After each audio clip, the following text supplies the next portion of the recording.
Hello दोस्तों, स्वागत है मेरी एक और नई कहानी में। तो चलिए शुरू करते हैं।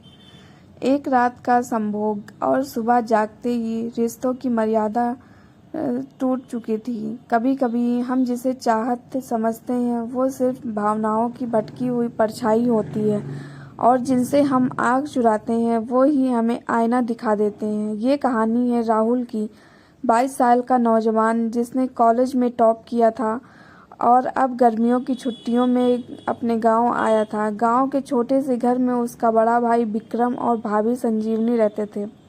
संजीवनी उम्र 30 साल, खूबसूरत, समझदार और संस्कारी महिला थी जो पूरे परिवार की इज्जत थी। जब राहुल गांव आया तो संजीवनी ने उसे माँ जैसा अपनापन दिया, उसके पसंद का खाना बनाया, पढ़ाई की बात की और कभी कभी बालों में तेल लगाकर भी प्यार जताया।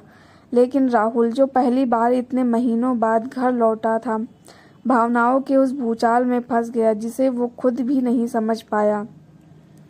जब भाभी हंसती तो उसे लगता जैसे कोई दिल के भीतर बज उठता है। जब वो पल्लू संभालती तो उसकी आंखें ठहर जाती। उसे लगने लगा शायद भाभी भी कुछ महसूस करती है, शायद ये सिर्फ उसका भ्रम नहीं है। एक दिन जब भाई शहर गया हुआ था, राहुल ने हिम्मत जुटाकर भाभी से कह दिया, भाभी मुझे नहीं पता ये क्या है, लेकिन मैं हर पल आपके बारे में सोचता हूँ। आप जब पास होती हैं तो सब कुछ ठीक लगता है। मैं आपको चाहता हूँ। कमरे में सन्नाटा छा गया। संजीवनी ने उसकी ओर देखा। उसकी आंखों में आंसू थे, लेकिन वो गुस्से से नहीं, दया और दर्द से भरे हुए थे। वो धीरे से बोली, राहुल तू भटक गया है। तेरी उम्र सवालों की है, पर जवाब अभी तुझे खुद से ढूंढने हैं।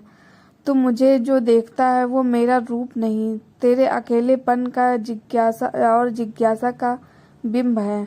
लेकिन अगर तू आज ये सीमा पार करेगा तो तेरा ही दिल सबसे पहले टूटेगा। राहुल की आंखों में भी आंसू आ गए। उसे एहसास हुआ वो जिस राह पर बढ़ रहा था वहाँ मोहब्बत नहीं थी, एक भ्रम था जो संस्कारों से टकरा कर बिखर जाता। उसने भाभी से माफ़ी मांगी और खुद को समेटकर अगले दिन ही शहर लौट आया।